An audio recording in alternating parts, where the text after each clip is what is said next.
So, you've soft circled the date on your calendar. You've practiced telling your boss exactly what you think of those Monday morning meetings and the dumb dad jokes. You're closing in on retirement and you couldn't be more excited, but still, you have these pangs of anxiety as you think about your life after work. Here's an uncomfortable truth. According to a recent survey by Bankrate, 58% of Americans say they are behind on their retirement savings. And many who do retire end up going back to work. Things like boredom or being unprepared for retirement are often cited as the reasons. Today, we're going to walk through 10 critical signs you're not ready to retire. We'll tackle the money stuff first because you need to get that right. But we're also going to discuss the stuff nobody likes to talk about, the stuff that determines whether or not retirement is an exercise in freedom or boredom. Hi, my name is JP Geisbauer. I'm a certified public accountant, a certified financial planner professional, and this channel is dedicated to helping Americans retire smarter and live better. If this video gets you thinking about your need for a comprehensive retirement plan,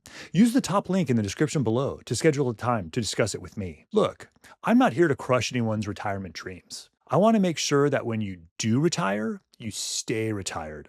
And not only stay retired, but thrive in retirement. Because nothing's worse than having to unretire because you were unprepared financially or having a boring and lonely retirement. All right, let's get to the money stuff. Sign number 1, you have absolutely no idea what you actually spend. I cannot tell you how many times someone sits across from me and says, "We're pretty frugal.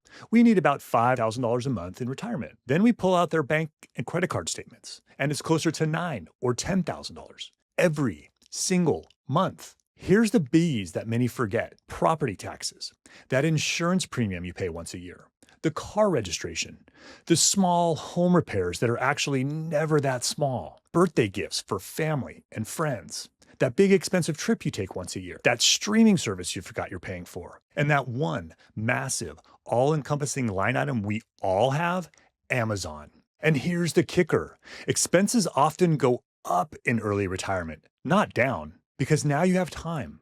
Time to travel, time to golf, time to meet with friends for brunch, dinner, and drinks, time to renovate that bathroom you've been ignoring for the last 15 years. So before you retire, track every single dollar for at least 6 months, but ideally a year. Not estimate, not guess, actually track. Because building a retirement budget on fantasy numbers is like building a house on quicksand. And speaking of numbers, sign number 2 is where most plans completely fall apart. Most people think about retirement savings as a number. I've got $2 million saved.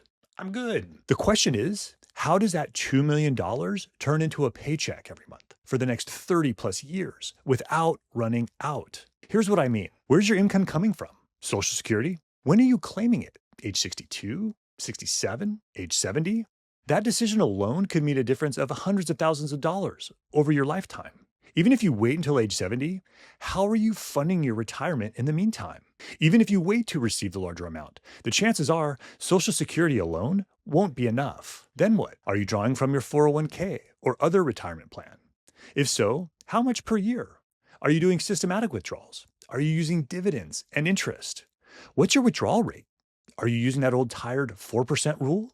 Or something more accurate that fits your individual needs and goals? And it's not just about the math, it's also about the psychology. People underestimate how weird it feels to not have a paycheck anymore. To avoid this, you need to know where money is coming from and when. I've seen people freeze up and try not to spend any money in retirement because they're terrified of running out. That's not freedom.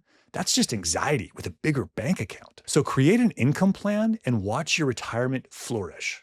But you know what creates even more anxiety? Sign number 3, and this one sneaks up on everyone. This is the gap that severely damages early retirement dreams. According to a recent article from Kiplinger, the average monthly cost of healthcare exceeds $1,300 by the time you're 60. That's over $31,000 per year for a 60-year-old couple. If you retire before 65, you're stuck with either COBRA for 18 months, which can be insanely expensive, or an Affordable Care Act marketplace plan, which still isn't cheap.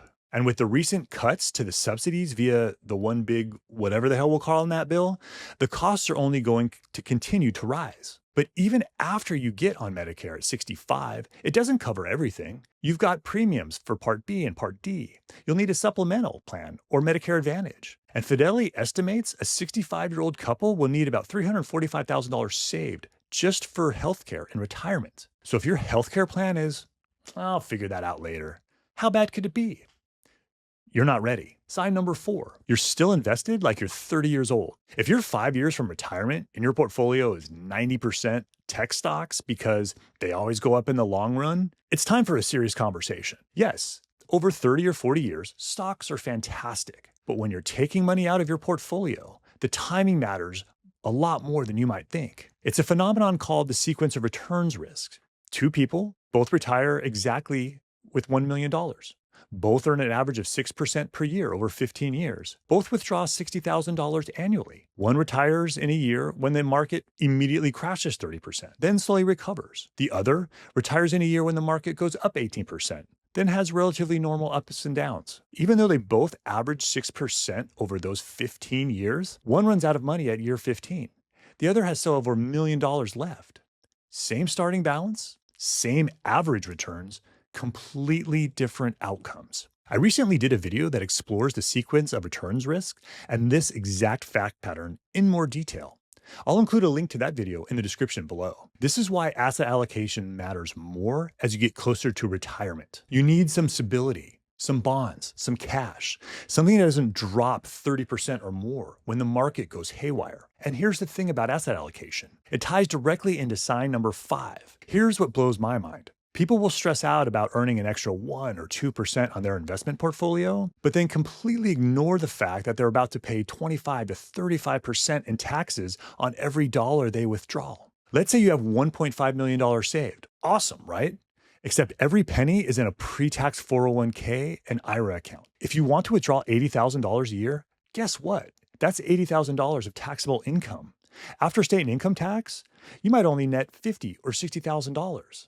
If you're well diversified, you'll be able to pull funds from your accounts to manage your annual tax liability. Having money in all 3 types of accounts, brokerage, pre-tax, and Roth, gives you this flexibility. This is why Roth conversions in your 50s and 60s, or even earlier, can be so powerful. And then there are the RMDs, required minimum distributions. This is when the IRS forces you to start withdrawing from your traditional retirement accounts, whether you need the money or not. These withdrawals can cause your taxable income to rise uncontrollably. If your tax plan is, I'll just deal with it later, you're going to pay tens of thousands of dollars more than you need to over your retirement. All right, that's the economic stuff. Get those 5 things wrong, and retirement doesn't work financially. But here's what nobody tells you. You can still get all 5 of those things perfect and still be miserable in retirement because money isn't everything. If you're enjoying this video and finding it helpful, I release new videos weekly. So please hit like and subscribe and be notified when the new videos are released. Okay, sign number 6. Let me ask you something. When you meet someone new and they ask, tell me a little bit about yourself, what's your answer? Is it your job title and nothing else? I've worked with successful, accomplished professionals who retire and then lose their way because for 30 or 40 years, they were doctor, CFO, owner of the XYZ company. They were the expert.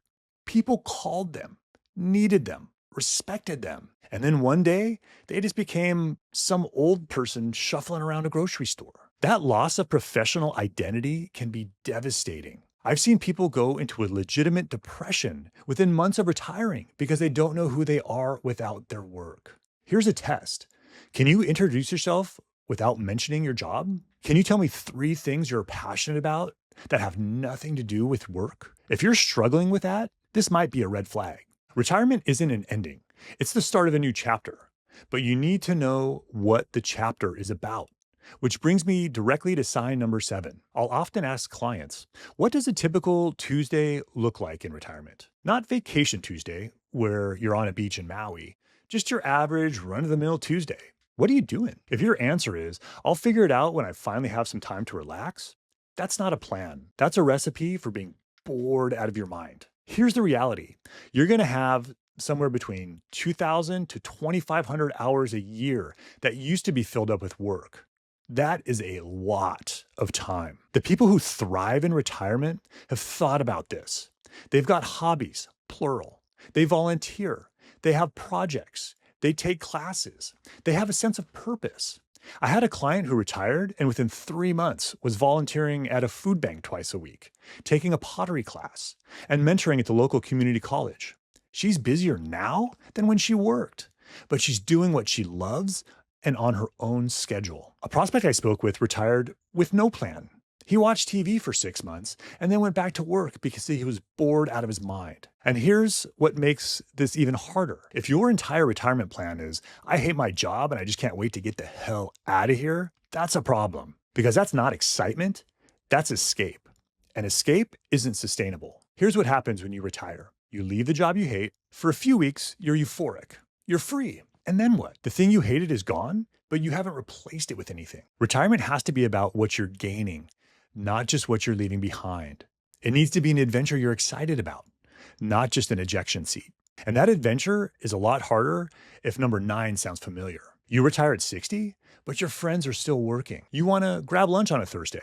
They're in meetings. You want to take a weekend trip. They're too tired from the work week. Retirement can feel lonely, not because you don't have friends, but because your friends aren't retired yet. And here's another side of it. If you spent 30 years with your identity and social circle tied entirely to work, and then you retire, who are your friends now? The people from your office that you only saw at work? That gets awkward kind of fast as you get more and more out of the loop. Successful retirees have built friendships outside of work. They've got hobby groups. They've got neighbors they actually know. They're active in church, community groups, or volunteer organizations. If your entire social life is people in your office building, retirement is going to feel isolating. And feeling isolated makes sign number 10 even worse. I'm going to be straight with you. Retirement planning is complicated. It involves taxes, Social Security optimization, healthcare, investments, estate planning, asset allocation, portfolio rebalancing, and more. And you're supposed to figure all that out by watching some YouTube videos? I mean, mine are pretty good, but they're not that good. I see people spend more time planning a 2-week vacation than planning their 30-year retirement. They DIY everything because they don't want to pay for advice. And then they make massive mistakes that cost them hundreds of thousands of dollars over their lifetime. But here's what's even more important. People also try to navigate the emotional and social transition by themselves. They don't talk to their spouse about what retirement actually looks like. They don't seek out new communities or friend groups. They just wing it. Get professional help with the financial stuff. Work with a fiduciary, someone legally required to act in your best interest. And talk to people who retired successfully. Learn from them. Join groups. Build a community. This is too important to go it alone. Out of these 10 signs, which one hits you the hardest? The economic ones or the life planning ones? Drop a comment and let me know. I read every one of them. If you'd like help with your financial plan, use a link in the description below to schedule a time with me. I did a video on the surprising things retirees say about retirement. If you want to gain insight from people who've been there, you'll want to watch this video. You can find a link to it here. Thanks for watching, and I'll see you next time.